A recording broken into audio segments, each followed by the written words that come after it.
ಸಂತೋಷವಾಗುತ್ತದೆ.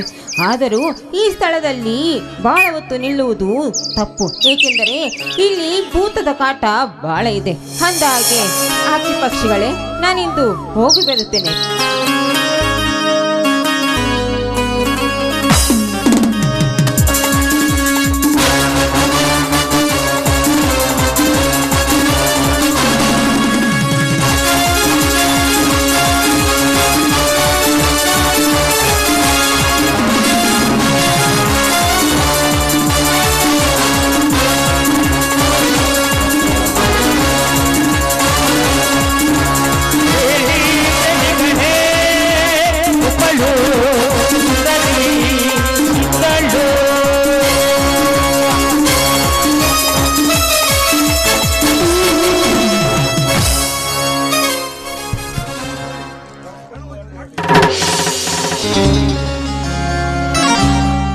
ಕಣ್ತುಂಬ ನೋಡಿ, ಕಿವಿ ತುಂಬ ಕೇಳಿ, ಮನ ಆನಂದಿಸುವಂತೆ ಕೇಳಿಸಿಕೊಂಡೆ.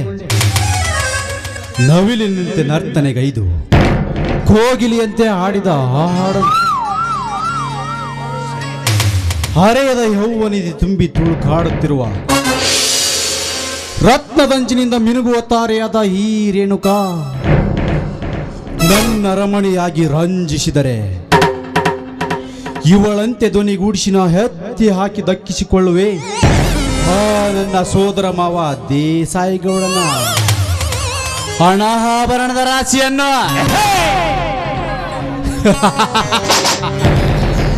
ಆಮೇಲೆ ಅಗ್ನಿದೇವ ಜಮದಗ್ನಿ, ನಾನಾಡಿಸುವ ಹಾಳುಗಳ.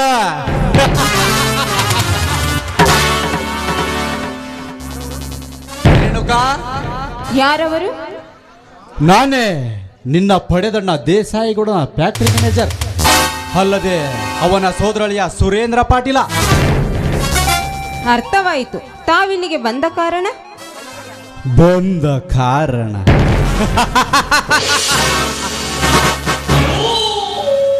18ರ ಹರಿಯದ ಯೌವನದ ಬುತ್ತಿಯನ್ನೊತ್ತು ಹೋಬೋಲೆಯಾಗಿ ಖಗೋಳವನ್ನೇ ಸುತ್ತಿ ಕೊರಳಿಗೆ ತಾಳಿ ಇಲ್ಲದೆ ಗೋಳಾಡುತ್ತಿರುವ ನಿನ್ನ ಕೊರಳಿಗೆ ಮಾಂಗಲ್ಯ ಕಟ್ಟಿ ನಿನ್ನ ಪತಿಯಾಗಲು ಬಂದಿರೆ.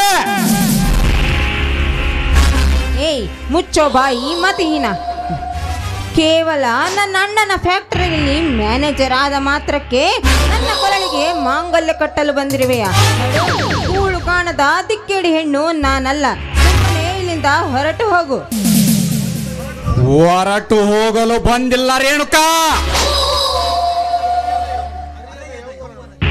ಹರೆಯದಿ ಯೌವನದಿ ತುಂಬಿ ತುಳುಕಾಡುತ್ತಿರುವ ಈ ನಿನ್ನ ದೇಹದ ಸೌಂದರ್ಯ ಸುಖ ಸವಿಯಲು ಬಂದಿರುವೆ.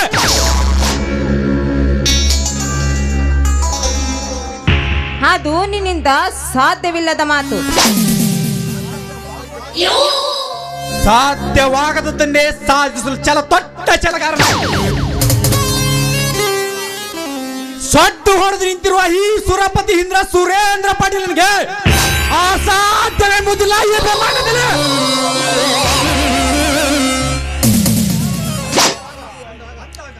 ಅಂದಾಗ ಕೇವಲ ಚೂಡಿ ಹಾಕಿದ ಮ್ಯಾಡಿ ಹೆಣ್ಣಾದ ನೀನೇನ್ ಮಹಾ ಬಾಯಿ ಮನೆಯಾಗಿ. ಏ ಪಾಪಿ, ನೀನಿಂತ ನೀಚ ಕೆಲಸಕ್ಕೆ ಕೈ ಹಾಕಿದ್ದೆ ನಿಜವಾದರೆ ನಿನ್ನಂತ ಕಾಮಕರ ಕತ್ತನ್ನು ಕತ್ತರಿಸಿ ಕರಳನ್ನು ಮಾಡಿಕೊಂಡ ಆ ಚಾಮುಂಡಿ ತಾಯಿಯು ನನ್ನಂತೆ ಹೆಣ್ಣಲ್ಲವೇನು? ಬಲ್ಲವರು ಬರೆದಿಟ್ಟ ಕಥೆ ಕಾದಂಬರಿ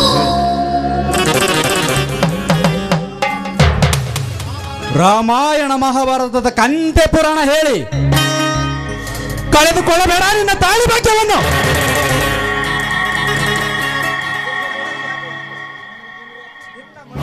ನಿನ್ನ ಮಡದಿಯಾಗುವೆನೆಂದು ನಿನ್ನ ತಮ್ಮನ ಸಾಕ್ಷಿಯಾಗಿ ನನಗೆ ವಚನ ಕೊಟ್ಟರೆ, ಸುತ್ತೇಳು ಹಳ್ಳಿಯರ ಗುರು ಹಿರಿಯರ ಸಾಕ್ಷಿಯಾಗಿ ಆ ನನ್ನ ತಂದೆ ಮಾರುತೇಶ್ವರ ಸಮ್ಮುಖದಲ್ಲಿ ಕಟ್ಟುವೆ ನಿನ್ನ ಕೊರಳಿಗೆ ಮಾಂಗಲ್ಯ. ಇದನ್ನು ತಿರಸ್ಕರಿಸಿ ಹೆಣ್ಣು ಈ ಜಗದ ಕಣ್ಣು ಎಂದು ನೀ ಹಾರಾಡಿದರೆ ಬಲಾತ್ಕಾರ ಧಿಕ್ಕಾರದಿಂದ ಮುರಿಸುವೆ ಈ ನಿನ್ನ ಹೊಟ್ಟೆಯಲ್ಲಿ ಈ ಪಾಟೀಲನ ವಂಶದ ಕುಡಿಯನ್ನು. ಏ ಪಾಪಿ, ಭಾರತ ನಾರಿಯರ ಬಗ್ಗೆ ಎಷ್ಟೊಂದು ಕೇವಲವಾಗಿ ಮಾತನಾಡುತ್ತಿರುವೆಯಲ್ಲ, ನಾಚಿಕೆ ಆಗಬೇಕು ನಿನಗೆ. ಅಷ್ಟೇ ಅಲ್ಲದೆ ಭಾರತ ನಾರಿಯರಿಗೆ ಬೆಂಕಿನಿಂದ ಬರೆ ಎಳೆಯುವ ನೀನು ಒಬ್ಬ ಈ ಸಮಾಜದ ಹೇಡಿ ಗಂಡಸು. ಹೇಡಿ ಗಂಡಸು ರೇಣುಕಾ, ನಿನ್ನಂತ ನೂರಾರು ಅರಿಯದ ಬಾಲೆಯರನ್ನು ಅನಾಭರಣದ ರಾಶಿಯಲ್ಲೇ ತೆರಾಡಿಸಿ ಸ್ವತಃ ಆಳುವ ಅರಸನಾದ ಈ ಸುರೇಂದ್ರ ಪಾಟೀಲ ಮನಸ್ಸು ಮಾಡಿ ಕೆರಳಿದ ಕೇಸರಿಯಂತೆ ಗರ್ಜಿಸಿದರೆ ಜಿಂಕೆಯಂತೆ ಚೀರಿ ಹೆದರಿಯನ್ನ ಬಂದತ್ತಿ ಬೀಳುವೆ ನನ್ನ ಕಾಮದ ಶರಪಂಜರದಲ್ಲಿ. ಏನು? ನಾನು ನಿನ್ನ ಕಾಮದ ಸ್ವರ ಪಂಜರದಲ್ಲಿ ಬಂದು ಬೀಳುತ್ತೇನೆ. ನಿನ್ನ ಕಾಮದ ಸ್ವರ ಪಂಜರಕ್ಕೆ ಗರತಿ ಎಂಬ ತತ್ವದಿಂದ ಬೆಂಕಿ ಇಟ್ಟು ಸುಟ್ಟು ಹಾಕು ಬಿಡುವೆ ಎಚ್ಚರ. ರೇಣುಕಾ, ಹೆಣ್ಣಿಗಿಷ್ಟು ಸೇಡು ರೋಷ ಇರಬೇಕಾದರೆ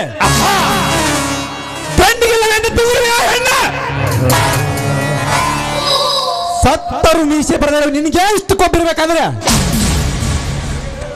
ಬೇಡ ಬೇಡವೆಂದರು ಮತ್ತೆ ಮತ್ತೆ ಬರುತ್ತಿರುವ ಜೋಡು ಗುಂಡಿಗೆಯನ್ನು ಪಡೆದು ಬಂದ ಈ ಗಂಡು ನಿನ್ನ ಶೀಲ ಸಮಯದ ಬಿಡಲಾರ.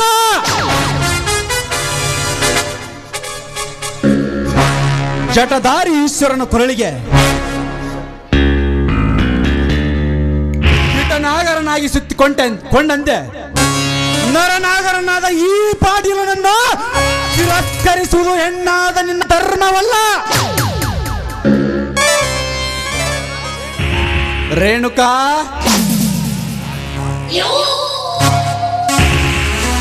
ಬೇಗ ಬಾ ಈ ಪಾಟೀಲನ ಕೈಯಾರೆ.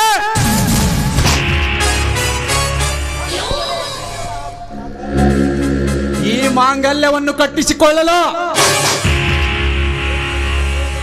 ಏ ಕಟುಕ, ನೀನು ತೋರಿಸಿರುವ ಈ ಮಾಂಗಲ್ಯದ ಚೈನು ಕೇವಲ ನನ್ನ ಹರಕು ಚಪ್ಪಲಿಯ ಸಮಾನ. ಲೇ ರೇಣುಕಾ,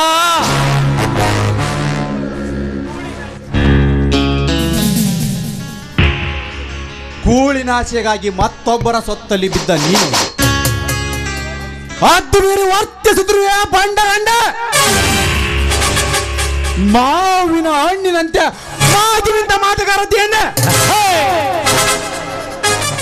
ನಿನ್ನ ಶೀಲ ಸಂವೇದನಾ ಬಿಡಲಾರೆ.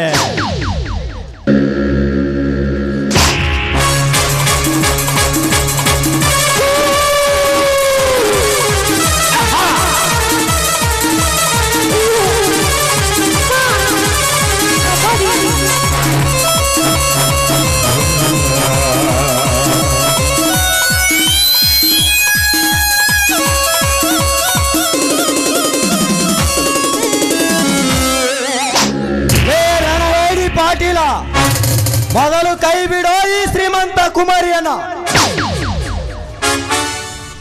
ನನ್ನ ಪ್ರೇಮದ ಸಮ್ಮಿಲನದಲ್ಲಿ ಸರ್ಪದಂತೆ ಸಾಗಿ ಬಂದ ನೀನೇವನೇ? ನಿಮ್ಮಂತ ಕಟುಕ ಶ್ರೀಮಂತರನ್ನು ಕಣ್ಣು ಕೇಳಲು ಸಿದ್ಧನಾಗಿ ಬಂದಿರುವ ಸೂರ ಜಮದಗ್ನಿ. ಏಯ್, ಜಮದಗ್ನಿ ಎಂಬ ಇಲಿ ನಾನಲ್ಲೇ ನಿಮ್ಮ ಕಾಮಾಂಧರ ಪ್ರಾಣ ತೆಗೆಯಲು ಸಿದ್ಧನಾಗಿ ಬಂದಿರುವ ನಾನೊಂದು ನಿನ್ನ ಪಾಲಿನ ಹುಲಿ.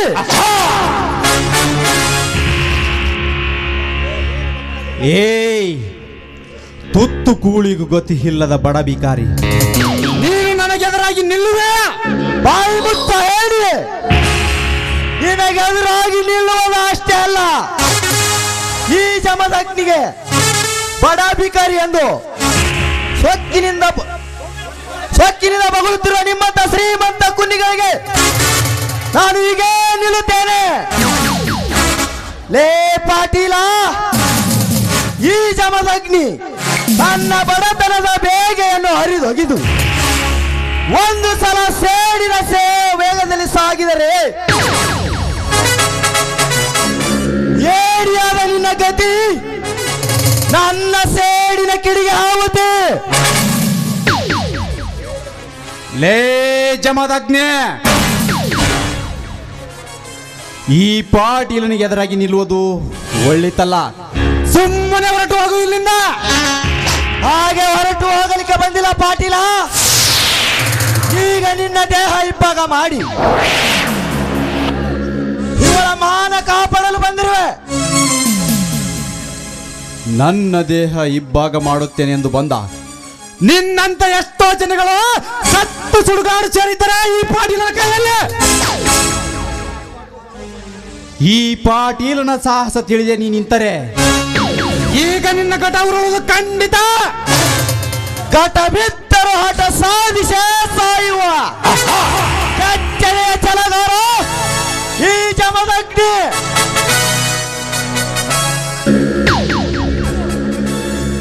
ಹಗಲಿರಲು ಸತ್ಯ ನ್ಯಾಯ ನೀತಿಗಾಗಿ ಹೋರಾಡಿ ಮುತ್ತೈದರಿಗೆ ಮುಖ್ಯ ಸ್ಥಾನ ಕೊಡಲು ಹುಟ್ಟಿ ಬಂದಿರುವೆ. ಈ ನಾಡ ತಾಯಿಯ ಉದರದಲ್ಲಿ ಈ ಗಂಡುಗಳಲ್ಲಿ ಒಂದಿಗೆ, ಅದರಲ್ಲೂ ನನ್ನೆದುರಿಗೆ ಗರತಿಯರನ್ನು ಕೆಣಕುತ್ತಿರುವೆ ಎಂದಾಗ ದ್ಯಾಮವ್ವನ ಹರಕೆಯ ಕೋಣದಂತೆ ಓಡಾಡಿಸಿ ಕಡಿದು ನಿನ್ನದೇ ಬಿಸಿ ರಕ್ತ ಕುಡಿಯಲು ಮರಣದ ಭೀತಿಯನ್ನು ಹರಿದು ಹಾಕಿ ಪ್ರಾಣ ತ್ಯಾಗ ಮಾಡಿ ಕಾಂಕ ಕಟ್ಟಿ ನಿಲ್ಲುವೆ ನಿನ್ನೆದುರಿಗೆ. ಲೇ ಜಮದಗ್ನಿ, ಇವಳಿಗಾಗಿ ಪ್ರಾಣ ತ್ಯಾಗ ಮಾಡಲು ಇವಳೇನು ನಿನ್ನ ಮನೆ ಹಣ್ಣಲ್ಲ. ಸುಮ್ಮನೆ ಹೊರಟು ಹೋಗು ಇಲ್ಲಿಂದ. ಅಸಹಾಯಕ ಸ್ಥಿತಿಯಲ್ಲಿದ್ದ ಈ ಹಣ್ಣನ್ನು ನಿನ್ನ ಕೈಯಲ್ಲಿ ಕೊಟ್ಟು ಹೋಗಲಿಕ್ಕೆ ನಾನೇನು ಹೇಳಿ ಅಲ್ಲಲೇ ಪಾಟೀಲ. ಈ ಹಣ್ಣು ಅಷ್ಟೇ ಯಾಕೆ, ಕಷ್ಟದ ಕಣ್ಣೀರಿನಲ್ಲಿ ಕೈ ತೊಳೆತಿರುವ ಇಂತಹ ಬಲೆ ಹೆಣ್ಣು ಮಕ್ಕಳು ಯಾರ ಮನೆಯವರಾಗಿರಲಿ ಅವರನ್ನು ಕೆಣಕಲು ಮುಂದಾದ ನಿಮ್ಮಂತ ಗೋಮುಖ ವ್ಯಾಘ್ರರ ನೆತ್ತರ ಕತ್ತರಿಸಿ ಹಬ್ಬರಿಸಿ ಬರುತ್ತಿರುವ ನಿನ್ನ ಕೊಪ್ಪಿದ ದೇವನು ಇಬ್ಬಾಗ ಮಾಡಿಬಿಡುತ್ತೇನೆ. ಬಾ, ಹಾಗಾದರೆ ಗಂಡಸಾಗಿ ಇವಳನ್ನು ಕೈ ಹಿಡಿಯಲು. ಲೇ ಹೇಡಿ ಗಂಡಸೆ,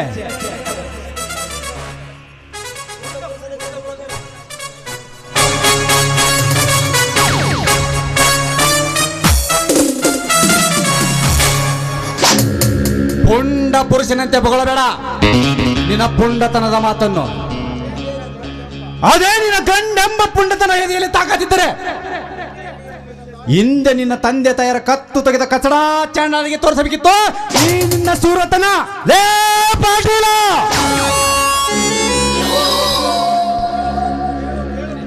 ಏ ಕೇಳು ಮೊದಲು ನಿನ್ನ ಹಿಂದಿನ ಇತಿಹಾಸದ ಚರಿತ್ರೆಯ ಬಾಳಪುಟವನ್ನು. ನೀನ್ಯಾರೆನ್ನುವುದನ್ನು ಮರೆತು ಸಾಕು ಸೋದರನಾಗಿ ಮತ್ತೊಬ್ಬರ ಸುದ್ದಿಗೆ ಬಿದ್ದ ನೀನು ನಮ್ಮಂತವರಿಗೆ ಸೊಡ್ಡು ಹೊಡೆದು ನಿಲ್ಲುವ ನೀನೊಬ್ಬ ಸೂರನೇ. ಪಾಟೀಲ ಪಾಟೀಲ, ಮಲಗಿದ ಕಾಳಿಂಗ ಸರ್ಪದ ಎಡೆ ತುಳಿದು ಕತ್ತಲು ಎಡೆ ಎತ್ತಿಸಿಬಿಟ್ಟೆ ಈಗ ಗಂಡನ ಸರ್ಪವನ್ನು. ನನ್ನ ತಂದೆ ತಾಯಿಯ ಕತ್ತು ತೆಗೆದ ವ್ಯಕ್ತಿ ಯಾವನೇ ಆಗಿರಲಿ ಅವರನ್ನು ದರನೆ ಎಳೆದು ತಂದು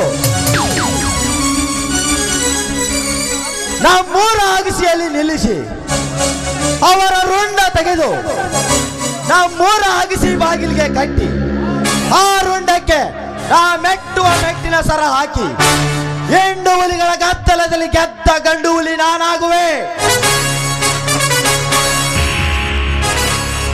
ಒಂದು ವೇಳೆ ನೀನು ನುಡಿದ ಮಾತು ಸುಳ್ಳಾದರೆ ಆ ನನ್ನ ತಂದೆ ಮಾರುತೇಶ್ವರನ ಸಾಕ್ಷಿಯಾಗಿ ನಿನ್ನ ಗಂಟಲ ಕೊಳೆಯನ್ನು ಕಡಿದು ನಿನ್ನನ್ನು ರಕ್ತದಲ್ಲಿ ಮುಳುಗಿಸಿಬಿಡೆ.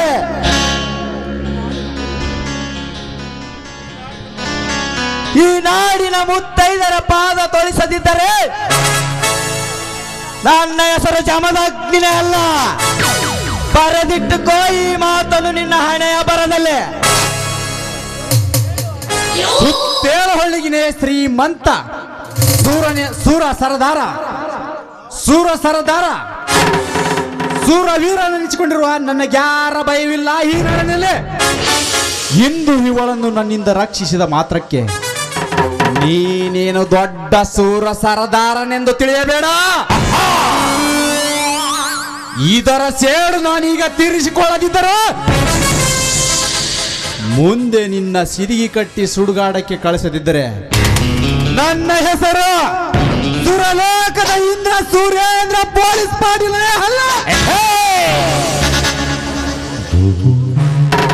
ಹೋಗಲೇ ಹೋಗು.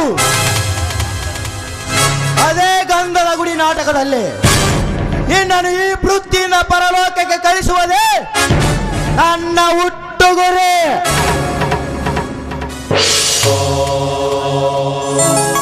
ಹಾ, ಏನಮ್ಮ ತಾವು ಇಂಥ ಹೊತ್ತಲ್ಲಿ? ಹಾಗೇನಿಲ್ಲ, ಮನೆಯಲ್ಲಿ ಕೂತು ತುಂಬಾನೇ ಬೇಸರವಾಯಿತು. ಹಾಗೆ ಸುತ್ತಾಡಿಕೊಂಡು ಹೋಗೋಣವೆಂದು ಬಂದೆ. ಅಷ್ಟರಲ್ಲಿ ಆ ಪಾಪಿ ನೋಡಿ, ಆ ಪಾಪಿಯ ಕೈಯಿಂದ ಕಾಪಾಡಿದ ನಿಮಗೆ ನನ್ನ ಧನ್ಯವಾದಗಳು.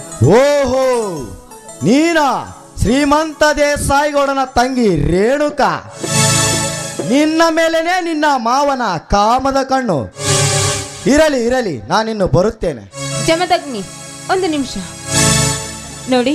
ಈ ನಿಮ್ಮ ಧೈರ್ಯ ಸಾಹಸ ನನಗೆ ತುಂಬಾನೇ ಇಷ್ಟವಾಗಿದೆ. ಅಂದರೆ ನಾನು ನನ್ನ ಮನಸ್ಸಿನಿಂದ ನಿಮಗೆ ಕೈ ಹಿಡಬೇಕೆಂದು ಆಸೆ ಪಡುತ್ತಿದ್ದೇನೆ. ಛೇ, ಅಗರ್ಭ ಶ್ರೀಮಂತ ದೇಸಾಯಿಗೌಡನ ತಂಗಿ ಕೈ ಹಿಡಿಯುವ ಶಕ್ತಿ ನನಗೆಲ್ಲಿದೆ? ಮೇಲಾಗಿ ನಿಮ್ಮಣ್ಣನ ಜನ್ಮ ವೈರಿ. ಅದು ಅಲ್ಲದೆ ನಾವು ಬಡವರು, ನೀವು ಶ್ರೀಮಂತರು.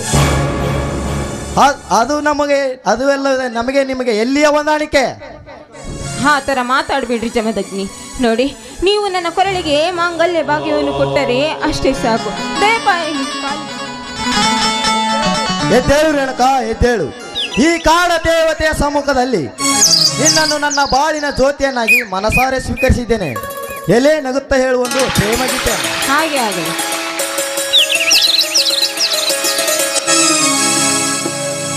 La la la la la la la.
ಎಂದಿಗೂ ಅಂದಿಗೂ ನೀನೇ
ನನ್ನ ಉಸಿರಾಣಿ ನನ್ನ ಜಗ ನೀನೆ ನನ್ನ ಉಸಿರಾಣಿ ನನ್ನ ಜಗ ನೀನೆ ಎಂದಿಗೂ ನಂದಿಗೂ ನೀ ನಂಗೆ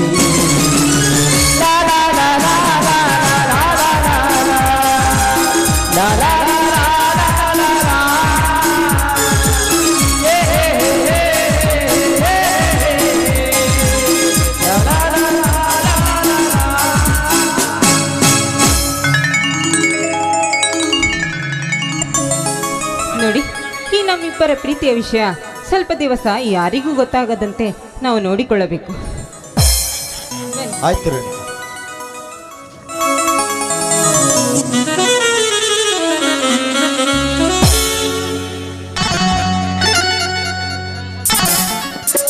ನಮ್ಮೂರಪ್ಪ ನೂತನ ಗಂಟೆ ಅಗ್ನಿದೇವನ ಪಾತ್ರ ಮಾಡಿದ್ರಿಗೆ ಒಂದು ಕೈಯಿಂದಳೆ ಆಗ್ತಾರಂತೆ ಅವರೇ ಬಂದು